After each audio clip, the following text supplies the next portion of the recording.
안녕하세요. 세뇌 탈출 제7탄입니다.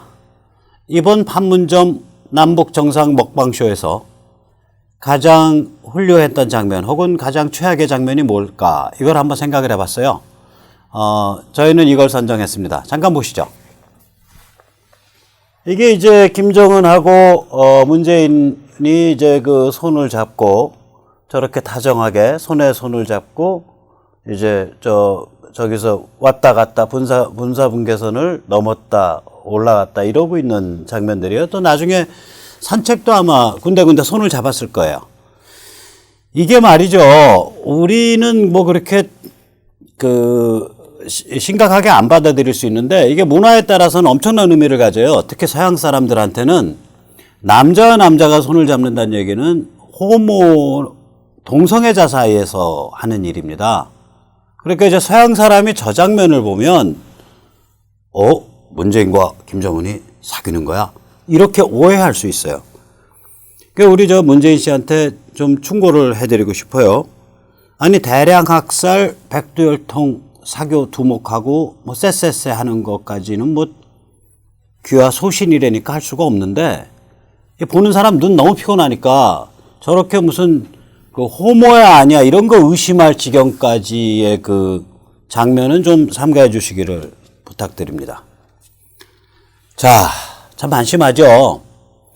요즘 이제 TV나 이런 매스미디어를 보고 있으면 남북 철도가 뭐 쌩쌩 이미 연결돼서 막 다니고 있고, 개성공단이 막 뺑뺑 돌아가고 있고, 경협이 뭐 엄청나게 진행되고 있는 것 같은 그런 착시 현상을 줘요. 그리고 김정은이 이 자유민주화 세계시장을 향해서 북한을 개혁개방의 길로 엄청나게 슬기롭고 용감하게 리드하고 있는 것과 같은 그런 착시 현상을 줍니다. 뭐 실제로 그런 일이 있다면 상당히 좋은 일이죠. 그런데 여기 다 김칫국이거든요, 이게. 왜냐? 전제 조건이 있어요. 뭐가 전제 조건이냐? CVID 비핵화가 전제 조건입니다. 완벽하고 검증 가능하고 되돌이키는 것이 불가능한 비핵화, CVID 비핵화가 전제 조건이에요. 이게 되지 않으면 미국과 유엔에 의한 경제봉사가 안 풀려요. 그럼 미국과 유엔에 의한 경제봉사가 안 풀리면 경협이고 뭐고 자시고 아무것도 없는 거예요. 그러니까 CVID 비핵화를 어떻게 이룰 거냐, 이거를 얘기를 해야지. 그거 다 되고 난 다음에 그 다음에 경제제재, 국제적인 경제제재 다 풀리고 나서 이렇게 근사한 그림이 펼쳐질 것 같다고 그거를 막 김칫국을 그냥 사발째 들이키고 있는 거예요, 기레기들이. 그리고 그 김칫국을 온 국민한테 들이마시게끔 세뇌하고 있는 상태입니다. 그런데 여기엔 또 다른 근본적인 문제가 있어요. 이게 도덕과 원칙의 문제거든요. 자, 전번에도 말씀드렸지만 또 너무 잘 아시지만 이 대량 학살 전체주의 사교체제, 백두혈통 사교체제라는 게 6.25 후에 숨지게 만든 전체 북한 주민의 수가 600만 명이 넘는다고 추정되는 아주 흉측한 체제예요. 자, 그러면 우리 6.25 때 숨져간 우리 선배 세대에 대한 배은망덕하게 다 잊어먹었다고 치자고요. 또 6.25 때 이 땅에 와서 숨져간 미군 5만 명에 대해서도 다 잊어먹었다고 치자고요. 천안함 다 잊어먹었다 치고, 공산당이 싫다 그래서 입찢겨 죽은 제 또래 어린, 지금 이제 사람이 죽으면 나이를 더 안 먹잖아요. 그때 숨졌을 당시가 이승복 군이지, 지금 살아있으면 저 같은 이제 초로의 60대를 바라보는 60대에 막 접어든 그런 사람이라고요. 그리고 이승복을 다 잊어먹었다고 치자고요. 연평도 잊어먹고 치고. 그러나 그럼에도 불구하고 북한 주민 전체를 한두 명도 아니고 600만 명을 숨지게 한 이 흉악한 전체주의 사교체제에 대해서 어떻게 평가할 거냐, 우리가 그걸 어떻게 용납할 수 있을 거냐라는 근본적인 도덕적 딜레마가 여기 있다고요. 아니, 이런 도덕적 딜레마를 못 느낀다면 이게 이미 우리가 굉장히 무도덕한 짐승이라는 거 아니야, 대한민국 사람이. 아, 그거 상관없어. 지금부터 우리 쎄쎄쎄하고 잘 지내면 돼. 과거를 딱 까보면 바로 600만 개 해골이 쌓여 있는데 6.25 때 숨진 사람 빼고 그것까지 합치면 700만, 800만 개 해골이 쌓여 있는데 그건 다 덮어두고 아, 이제부터 잘 지내면 돼. 엊그제 원비어를 때려 죽였고 엊그제 자기의 이복형을 외국 공항에서 독살해서 죽였고 엊그제 자기의 고모부를 기관포로 찢어 죽였고 그럼 그건 다 괜찮은 거예요? 그럼 그런 식이라면 유영철이 같은 연쇄살인마가 만약에 딱 나타나서 제가 어저께까지는 한 30명을 좀 굉장히 고통스럽게 오랜 시간에 걸쳐서 죽였지만 오늘부터는 사람을 안 죽이겠습니다. 그러면은 다 박수치고 아, 선량한 시민이 탄생했습니다. 이제 자유롭게 가십시오. 이렇게 풀어놔줘야 되는 거예요? 똑같은 거 아니에요? 이 도덕적 딜레마를 어떻게 해결할 거냐?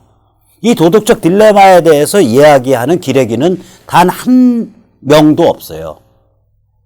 이 도덕적 딜레마에 대해서 이야기하는 문재인 정부의 인사는 단 한 명도 없어요. 전부 무도덕이에요. 그리고 모든 국민을 이 무도덕으로 재무장시키고 세뇌시키려고 아주 난리 법석을 부리고 있는 거죠. 자, 그런데 그러면은 이렇게 해서 대한민국 정신 무너지고 무도덕화되고 이제 개판 나고 이제 뭐 다 망한 건가? 이렇게 절망이 참 깊을 때, 어두울 때 우리가 희망을 발견해야 됩니다. 이 CVID, 그러니까 완벽하고 검증 가능하고 되돌이킬 수 없는 비핵화라는 게 무시무시한 관문이에요. 장담 드릴게요. 백두혈통 사교체제는 이 관문을 온전하게 통과하기 어렵습니다. 그래서 이걸 오늘 좀 얘기를 드리려고 그래요. 지금 김정인과 문재인은 백두혈통 체제가 무너지지 않고 이 관문을 통과할 수 있다고 망상하고 있죠. 안 그렇습니다. 전번에도 말씀드렸듯이 가만히 보세요. CVID, 그러니까 완벽하고 증명 가능하고 되돌이킬 수 없는 비핵화라는 것은 무시무시한 관문입니다. 대량학살 전체주의 체제, 즉 백두혈통 사교체제가 이 관문을 잘 통과할 수 있다는 보장은 어디에도 없어요. 10중 8구 이 관문 통과하는 과정에서 망가집니다. CVID를 수용하지 않으면 미국의 예방전쟁 당해서 망가지고 CVID를 수용하면 부하들한테 잡혀 죽으면서 백두혈통 사교체제가 붕괴해요. 지금 이 김정은이나 문재인이 이렇게 취하는 그런 언사나 생각을 해보세요. 문재인이 리설주하고 막 헤헤호호거리고 있고 우리 김정숙이 김여정과 환담하고 있고 이런 거 보면 이 사람들은 김정은이 이끌고 있는 백두혈통 사교체제가 CVID를 통과할 수 있다라고 보고 있는 거예요. 이거 망상입니다. 그러니까 이제 사람들은 이거 비핵화 북한이 비핵화 하면은 미국과 북한이 투구 그다음에 이제 대한민국은 적화 내지는 적화의 비스름한 상태 가고 베네수엘라 들어먹은 차베스 같은 그런 사회 되고 난리 나는구나. 이렇게 생각을 하는 거예요. 안 알려져 있는 뉴스 하나 드릴게요. 판문점 회담 열리는 순간에요. 아니 세상에 인터넷 점보는 사이트 있잖아요. 또 그 블로그들 있잖아요. 네이버 카페 같은데 그거 접속에 불이 났어요. 무지하게 접속자 많았어요. 이거 어떻게 하냐? 제 후배 하나가 그걸 잘해서 그걸로 생활을 하고 있는 후배가 있어요. 점을 잘 봐서 그 후배가 그날 아주 그냥 북새통이었다 그러더라고요. 그래서 사람들이 정말 불안해하는구나. 냉면 먹으러 다니고 이런 게 아니고 그런 사람들, 그 철없는 사람들도 있겠지만 야, 이거 정말 나라 망가지는 거 아니냐 이렇게 불안감을 느끼는 사람이 많다는 거예요. 그러니까 점을 보러 그 인터넷 사이트를 막 접속을 하고 아니면은 이제 이민을 알아보러 이민 서비스 변호사 사무실 혹은 이민 서비스 사무실에 막 전화를 걸고 이런 상황이 일각에서 펼쳐지고 있어요. 대한민국 안 망합니다. 진짜 망할 뻔한 적이 있었어요. 1951년 1월에 진짜 망할 뻔했어요. 잘 안 알려져 있는데 우리나라에서는 조지 캐넌이라는 아주 무시무시한 미국 사람이 있어요. 이 사람이 그 냉전 질서를 만드는 디자인한 외교 전략가로 꼽히거든요. 이 조지 캐넌이 일찌감치부터, 그러니까 1946년 초부터 우남 이승만이 단독정부 수립 얘기할 때부터 그러니까 38선 이남에 단독정부를 수립해야 된다고 얘기한 사람이고요. 실제로 단독정부 수립을 많이 도왔고요. 그 다음에 어디에요, 6.25가 발발했을 때 미국의 즉각 개입을 주장한 몇 명 안 되는 사람이에요. 그럼에도 불구하고 6.25 발발 몇 달 후에 중공군이 이제 기습적으로 개입을 해가지고 미군이 그냥 막 쥐어 깨지면서 형편없이 밀려 내려왔잖아요. 1.4.5태로. 그때 이 조지 캐넌이 무시무시한 말을 해요. 대충 이런 의미예요. 한국은 끝났어요. 이건 진전쟁입니다. 한반도 전체가 적화되는 거지요. 이제 미국은 철수해야 됩니다. 그러면 중공과 소련 사이에 한반도 전체를 먹겠다고 서로 으르렁거리고 중소 분쟁이 생기게 될 겁니다. 한반도를요, 중공과 소련 사이 분쟁을 부추기는 먹잇감으로 던져줘야 됩니다. 그게 한반도의 운명이에요. 천하의 조지 캐넌이, 그 무시무시한 냉전 전략가가 이렇게 꼬리를 말고 깨갱하고 물러섰다니까요. 만약에 이때 우남 이승만이 없었더라면, 그리고 우남 이승만이 메가더를 확실하게 챙기지 않았더라면 그때 대한민국 작살났습니다. 그런 것도 우리가 버텨냈어요, 우리 선배들이. 그런데 이까지 지금 문재인 정부와 김정은 사이에 펼쳐지는 이 먹방쇼 쇼통질에 겁먹고서 여기저기 전보러 다니고 이민 서비스 알아보고 이런 거 하지 마십시오. 대한민국 안 망합니다. 이유 중에 하나를 말씀드릴게요. 지금 트럼프가요, 아주 특이하게 진용을 갖췄거든요. 무시무시한 진용이에요. 너무 잘 아시지만 이 사람들을 한 명씩 다시 되짚어보면 트럼프 행정부가 어떤 전략을 갖고 있는지 보여요. 우선 첫째, 국방장관을 보죠. 이게 손자병법에도 나오지만 무기라는 거는 흉이에요. 흉한 물건이에요. 흉기라고요. 그러니까 무기를 다루는 사람은 점잖해야 돼요, 오히려. 매티스가 그래요. 매티스가 평소에 제게 명령만 내려주십시오. 그러면 저놈들을 쥐업해서 아주 그냥 납작하게 없애버리겠습니다. 이렇게 큰 소리 안 쳐요. 매티스 인터뷰 계속 보면, 의회에 나가서 얘기하는 거 보면 지금은 외교관들이, 국무부가 일을 주도하고 있는 상황입니다. 저는 그러한 외교적 노력, 국무부의 경제 압박과 그걸 뒷받침하는 저희의 군사 포위가 제대로 작동하기를 바랍니다. 아직 저희가 무력을 쓰겠다고 결정한 상황은 아닙니다. 저는 더 이상 할 말이 없습니다. 이렇게 점잖게 얘기해요. 이게 진짜 프로예요. 이 매티스가요, 야전에서, 중동 쪽의 야전에서 별명이 미친 개예요. 매드닥. 얼마나 사나운 사람인지. 풀어놓으면은 미친 개같이 물어뜯는 사람이라고요. 그런데 딱 전쟁이 아직 공식적으로 시작되기 전에는 이렇게 점잖게 행동하는 사람이에요. 두 번째 인물 보세요. 엊그저께 국무부, 그러니까 외교 다루는 총수장으로 폼페오, 그러니까 전 CIA 국장이 지명됐잖아요. 몇 달 전에 평양 나라 들어가서 김정은 만나고 온 폼페오입니다.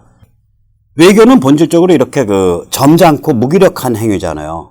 그러니까 거기에 보내는 사람은 오히려 사나운 사람을 보내야 돼요. 폼페오가 그렇습니다. 폼페오는 김정은을 협박한 사람 아니에요. 작년 10월에 전번에도 언급했지만 어느 날 평양에서 정은이 없어져도요, 저 찾지 마세요. 저는 그런 거 대답할 지위에 있지 않습니다. CIA는 그런 거 대답하는 기관 아니에요.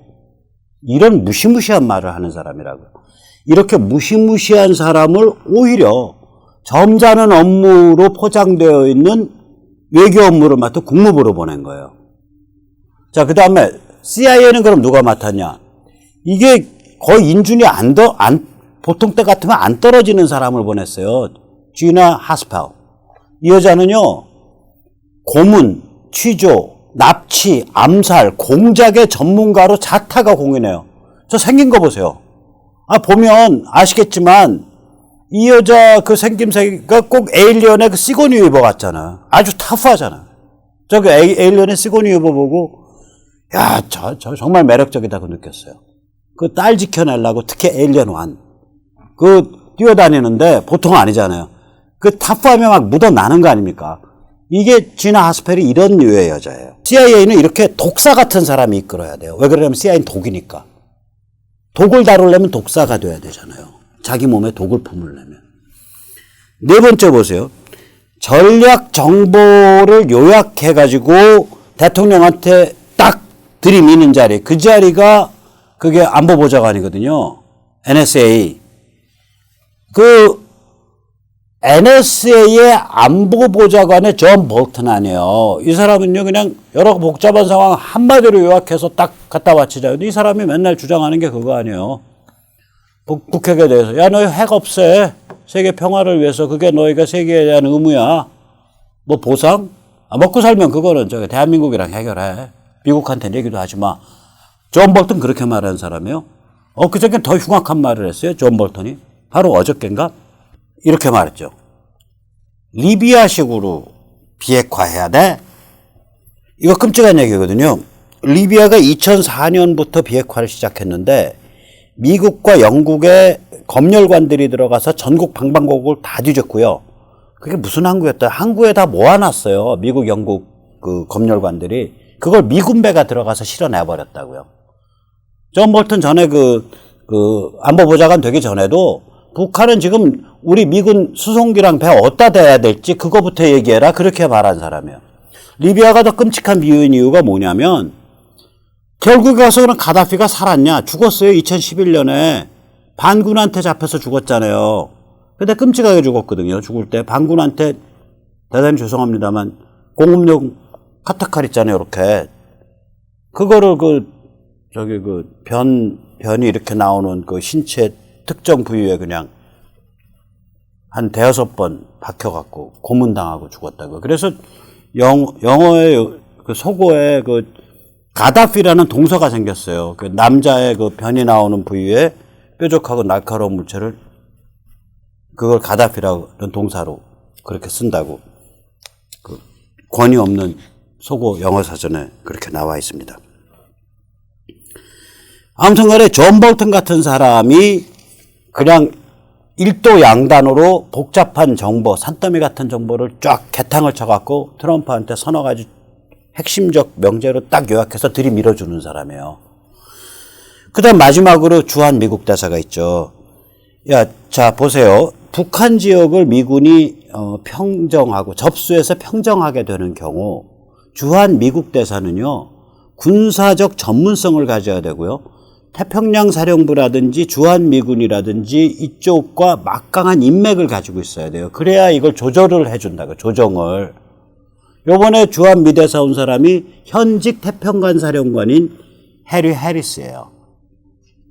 이 사람이요, 그냥 단순한 군인 아닙니다. 이 사람의 평소 지론이 뭐냐면 북핵은 그 목적이 대한민국을 적화하기 위함이다 라고 말한 사람이에요.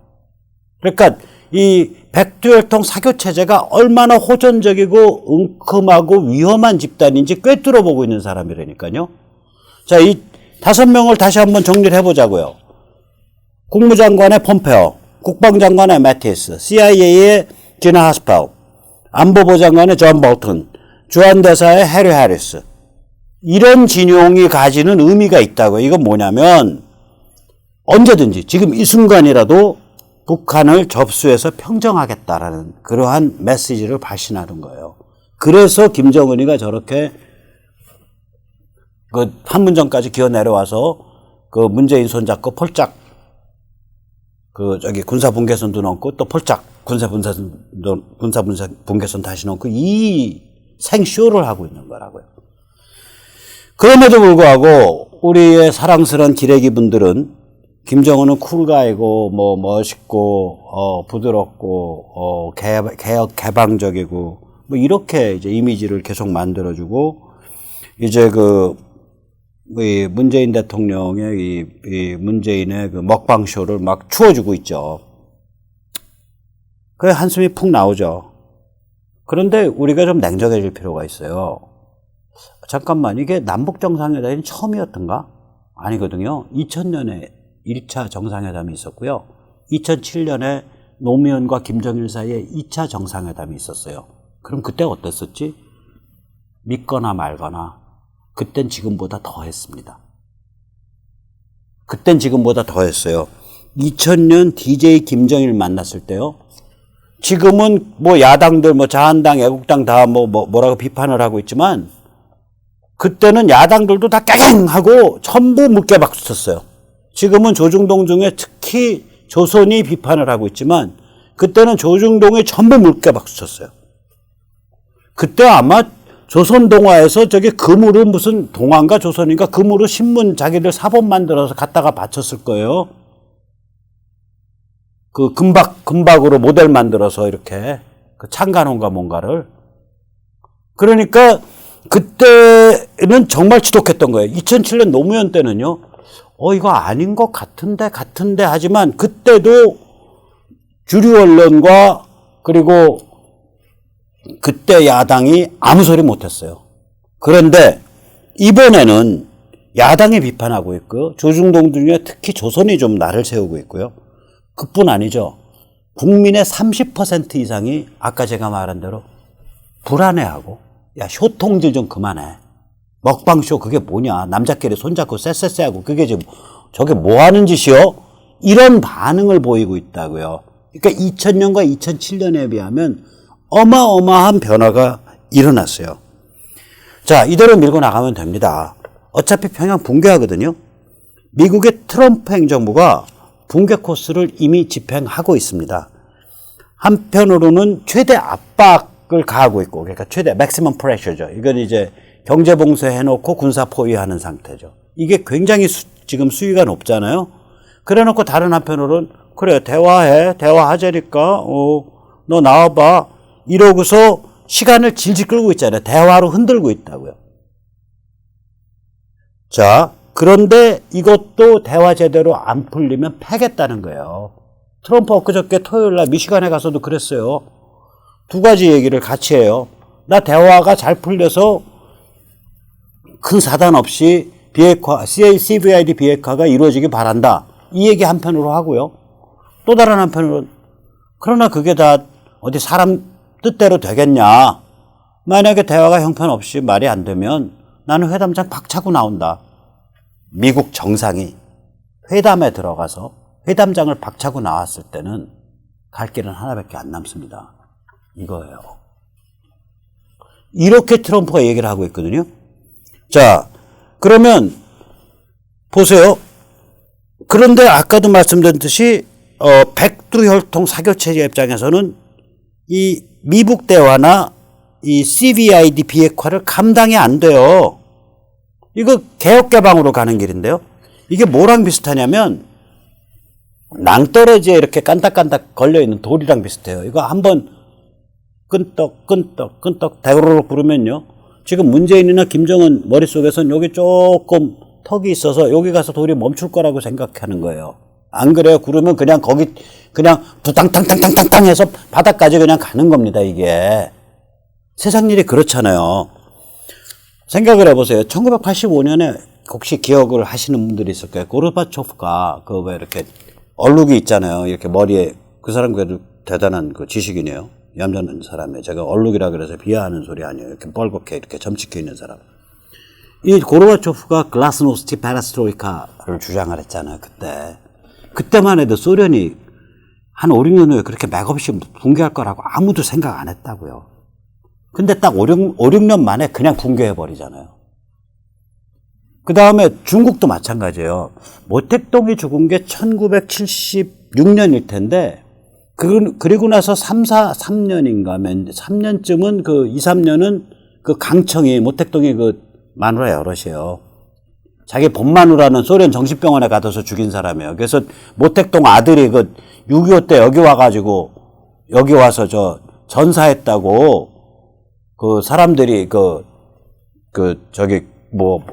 존경스러운 일이라 그러는데요. 모택동은요, 처자식에 대한 애정이 없어요. 오히려 굉장히, 뱀같이 냉혈적이에요. 그 왜 그러냐면, 잠시 삼천포 빠진 얘기를 할게요. 모택동 마누라를 옛날 시골 농가니까 중국 호남성 후난성에서 아버지가 이제 돈 주고 사왔단 말이에요. 이제 처갓집들 쪽에. 그러니까 이제 계산이 끝난 거예요. 그 여자에 대해서. 근데 모택동이 그때도 이제 신식 학문한다고 중학교에 가서 이렇게 기웃거리고 이랬기 때문에 그 시골 여자가 마음에 안 드는 거야.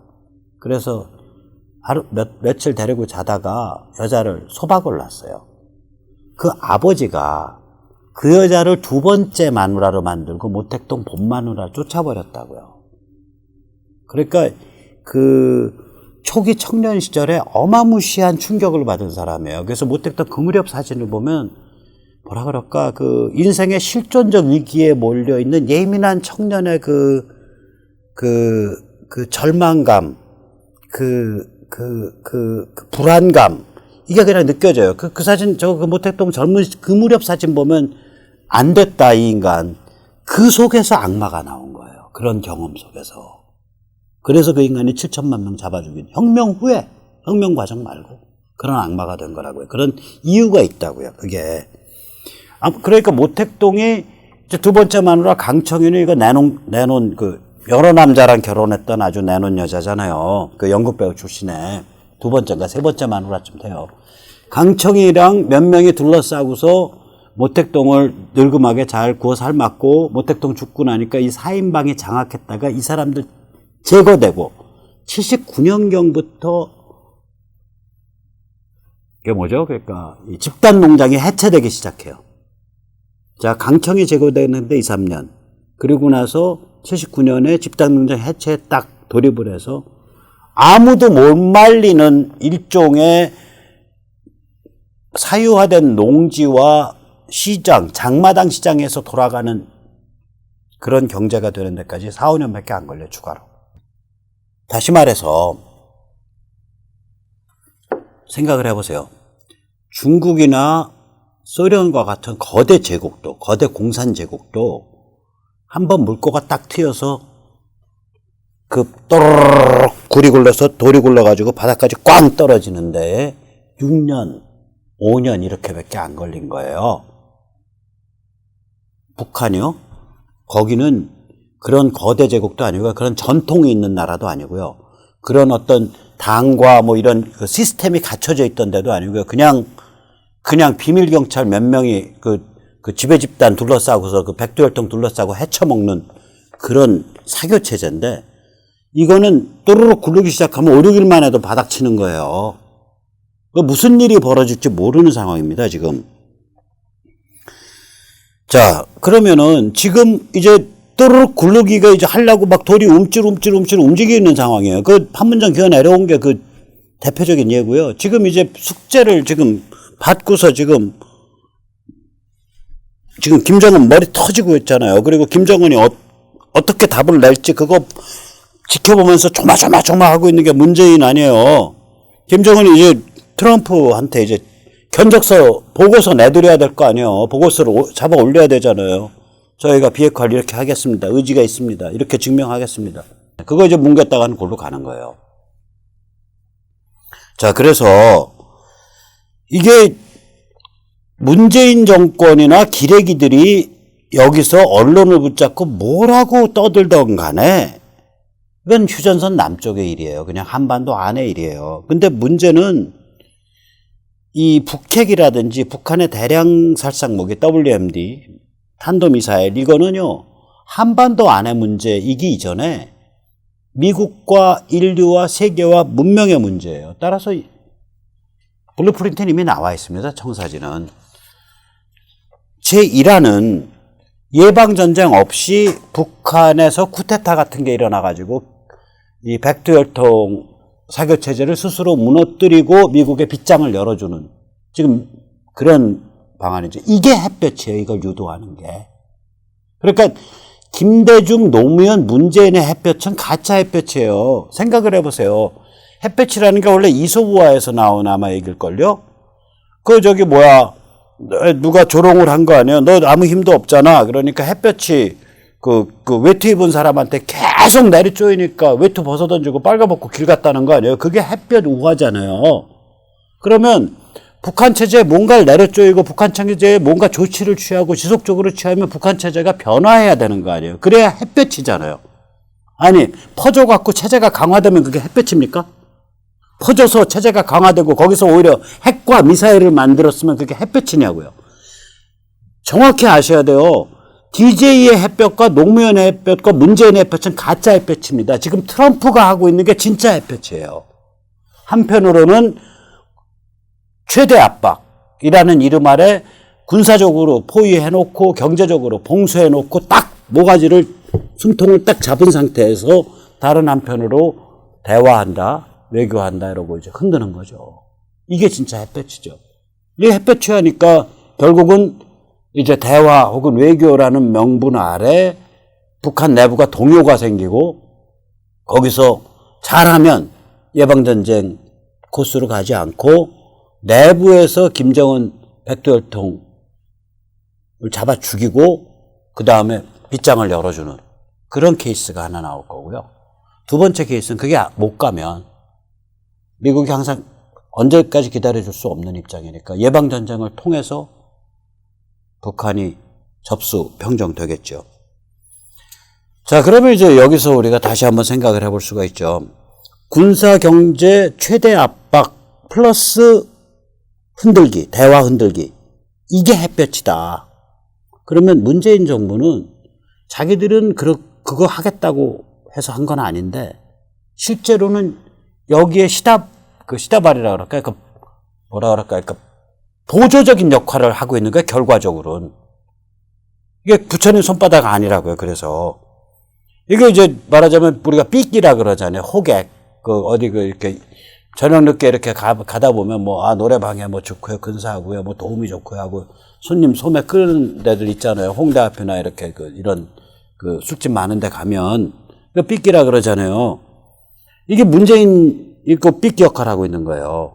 자기는 그 생각이 아니지. 자기는 돌이 굴러갖고 여기 테라스가 요만큼 있는 데서 여기서 돌이 딱 멈출 거라고 생각하죠. 자기는 백두혈통 체제가 CVID를 수용을 해서 안정화되고 개혁 개방을 어느 정도 하고 미국도 양보하고 이런 게 이루어질 거라고 생각을 하죠.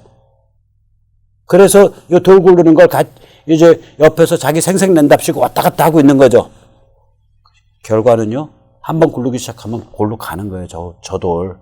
끝까지 가는 돌입니다.